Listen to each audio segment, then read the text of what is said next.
This is Ann Davis, and I am delighted to be here today with Harriel Blair and Ann Boyd.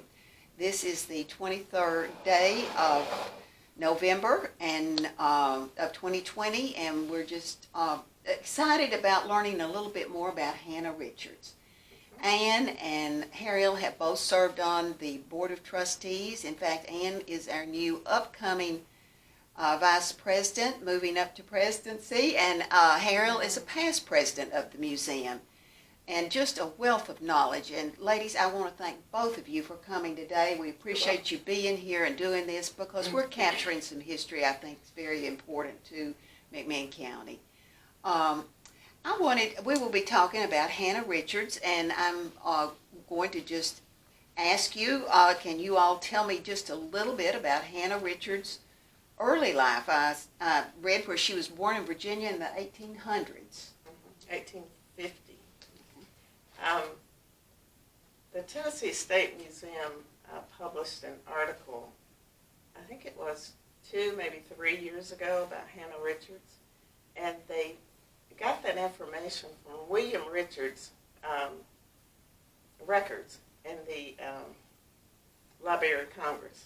He was such an important person that his records were sent to the Library of Congress, and there was a lady doing research, and she discovered Hannah Richards, his mother.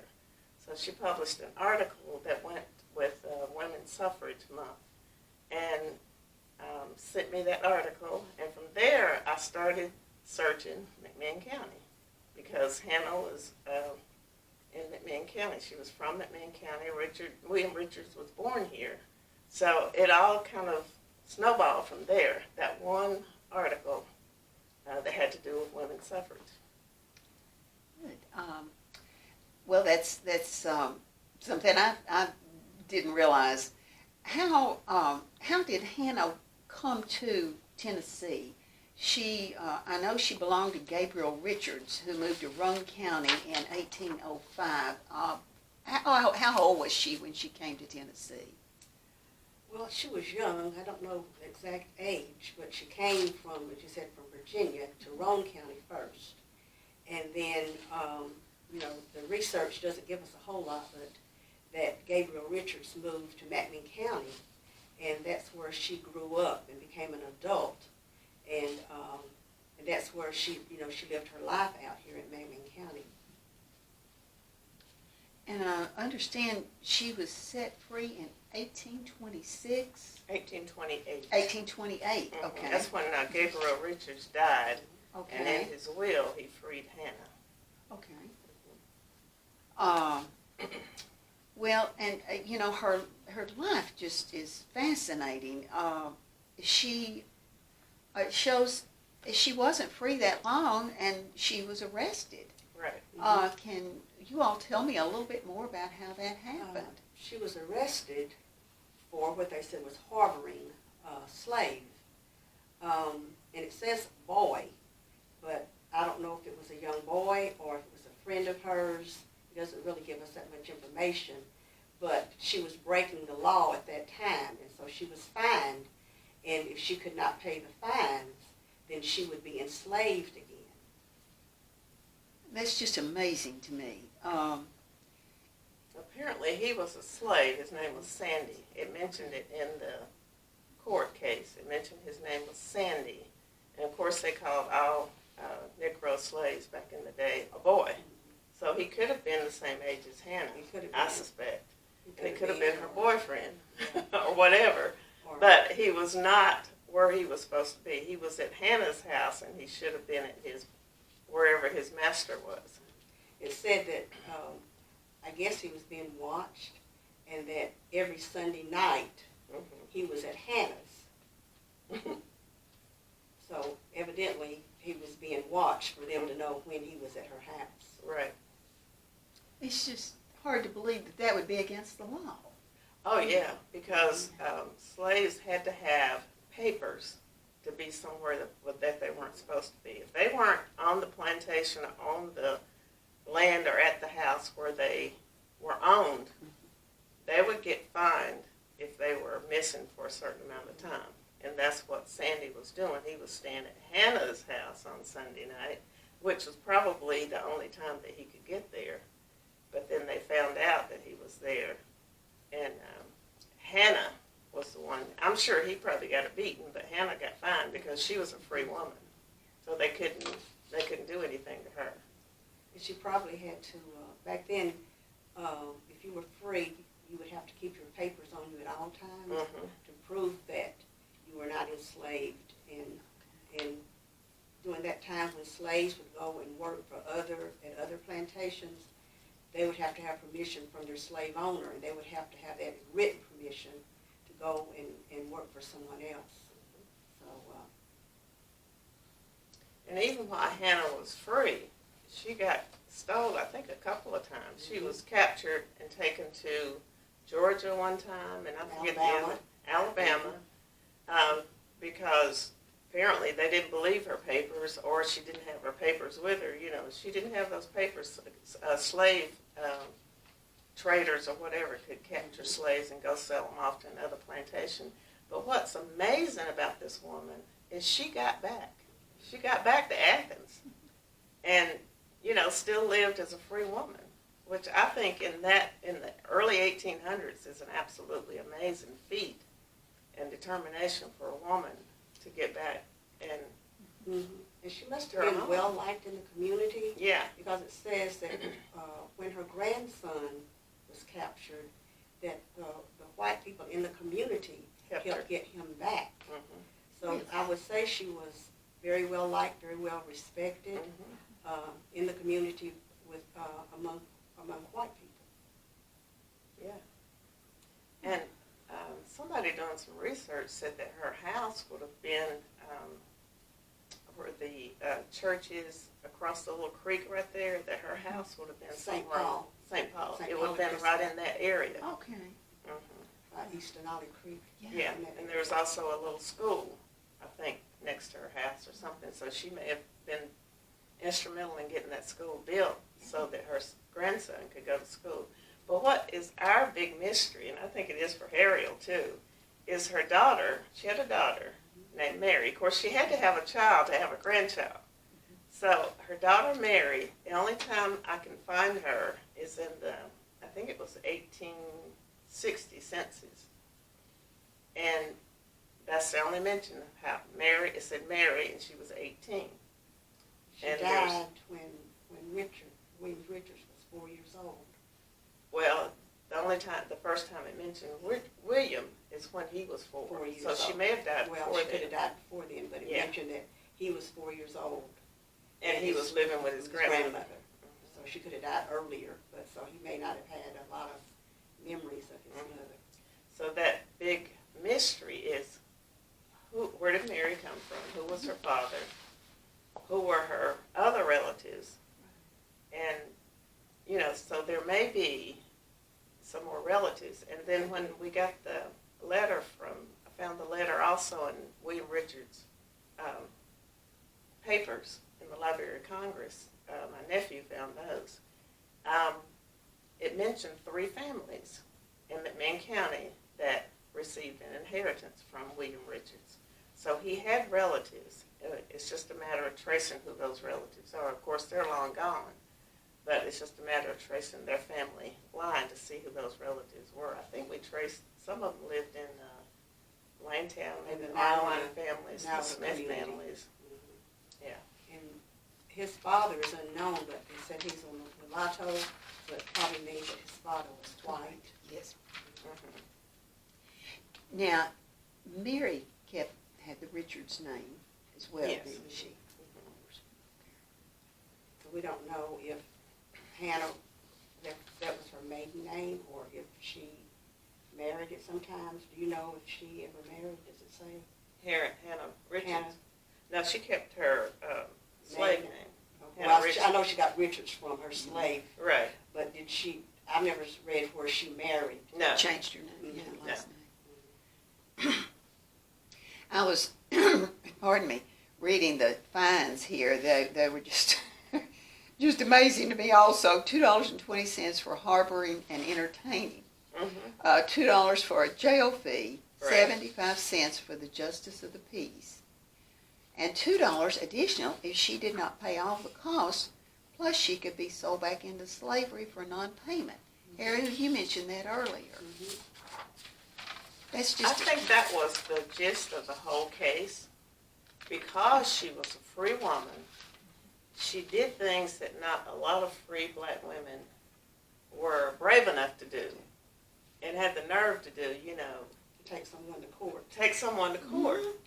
And the whole gist of the whole court case was to get her back into slavery. So apparently she won all the cases. They sent it back to McMinn County, but we have no record of it. We can't find a record of it.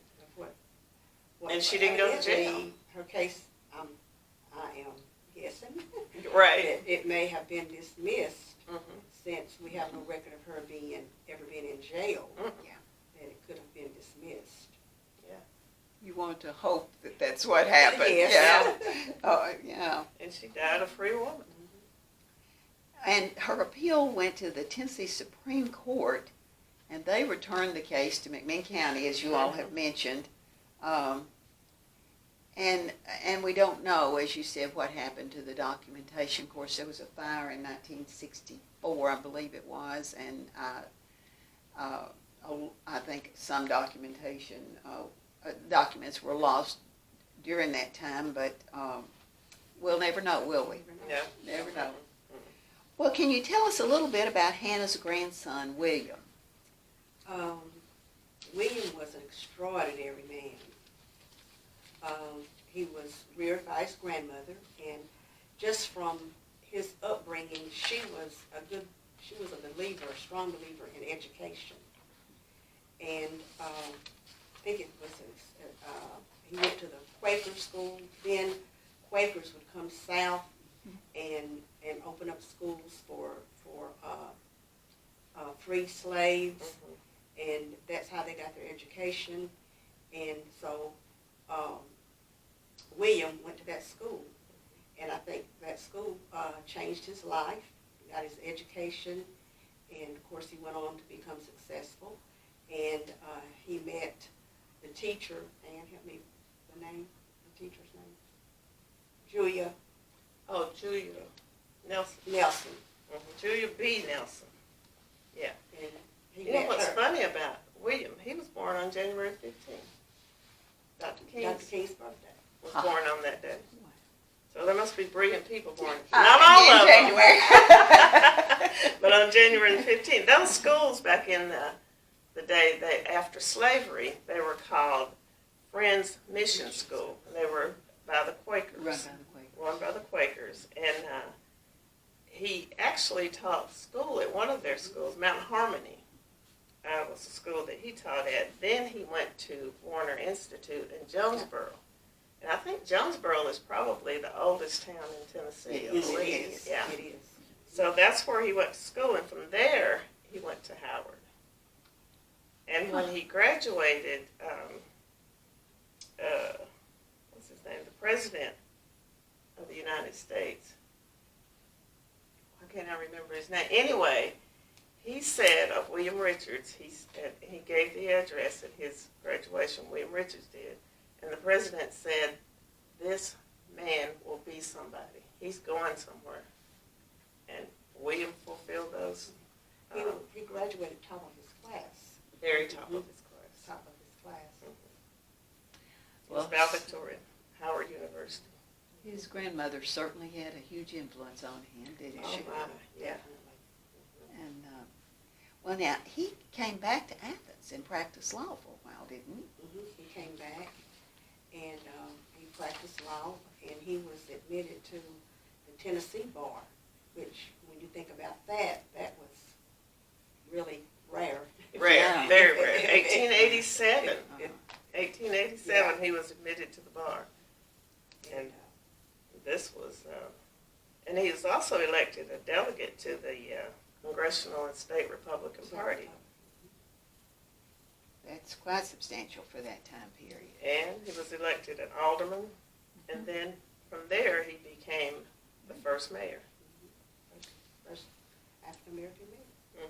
And And that's Athens. And, you In know, Athens. and that's a little known fact, isn't it? Absolutely. That's weird. Yeah, our historical society tried to find the Uh-huh. records, but they've yet to find them. But apparently those records may have been the same records for Hannah's case. They may have been lost somewhere. But I have a copy of the certificate. It was in his records in the Library of Congress where he was admitted to the bar in Tennessee. Well, he was an extraordinary man. Yes. And then he later moved to D.C., didn't he, to Washington? He went back. He came back to take care of his grandmother. Okay. That's the reason he was back in Athens, Tennessee. It was when she passed, He went back. He went back. And he himself was involved in the women's suffrage movement. Yes.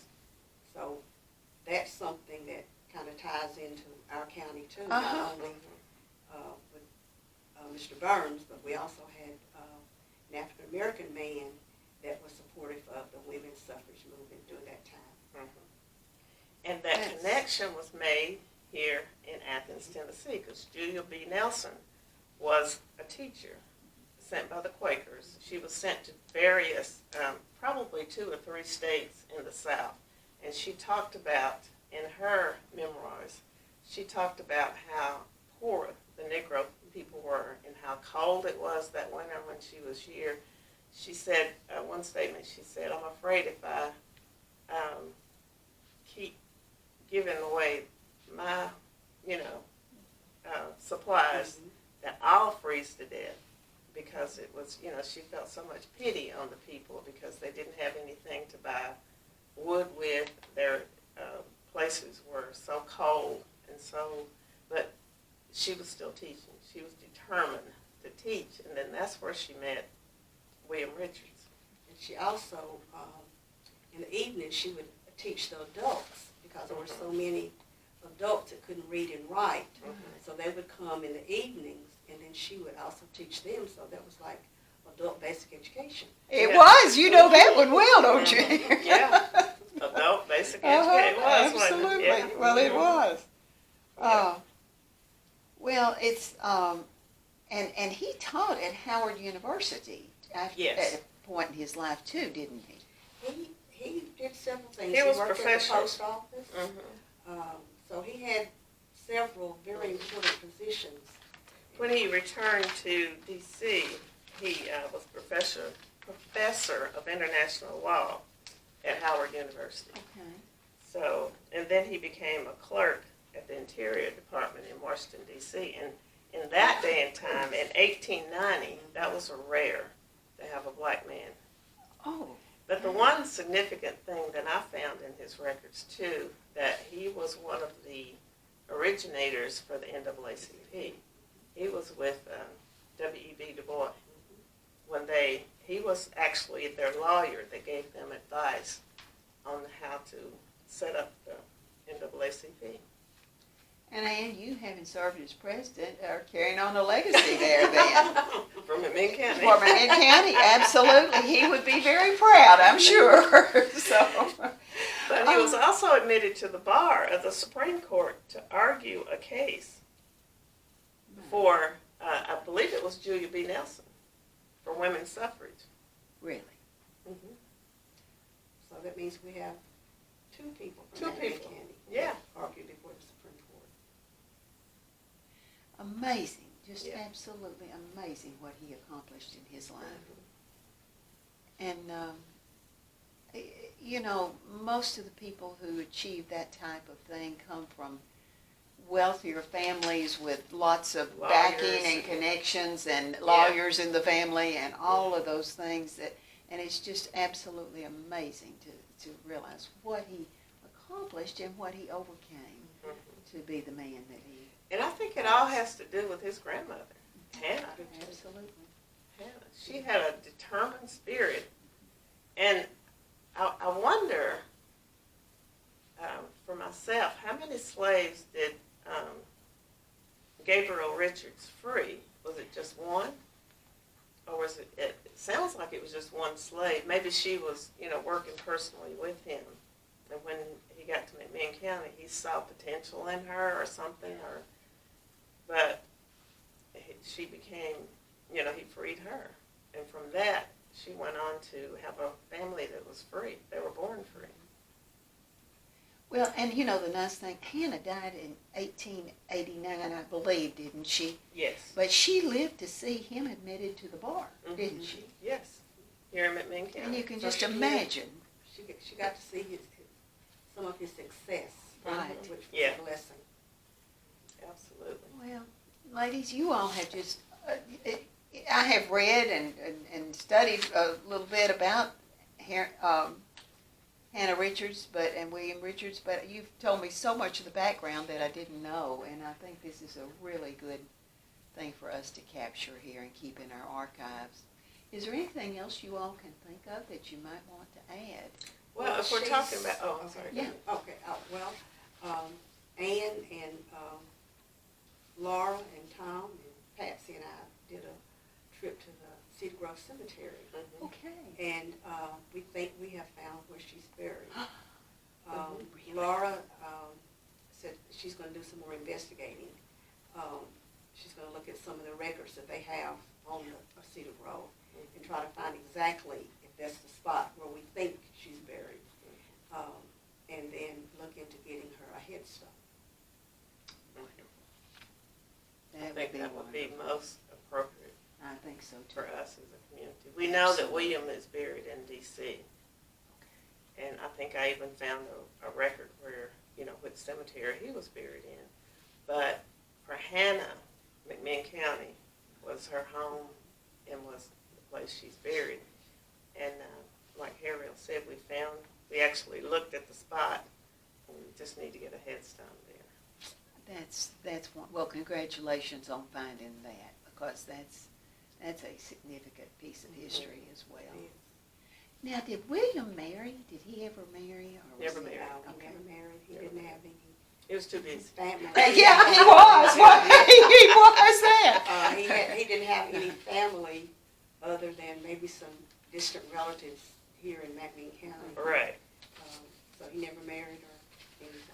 But another interesting fact about William and Julia B. Nelson, when Julia died, her will said that everything she owned went to William Richards. And of course, the people in Red Wing, Minnesota, her relatives, were pretty upset about that, because she did have some relatives left in her family.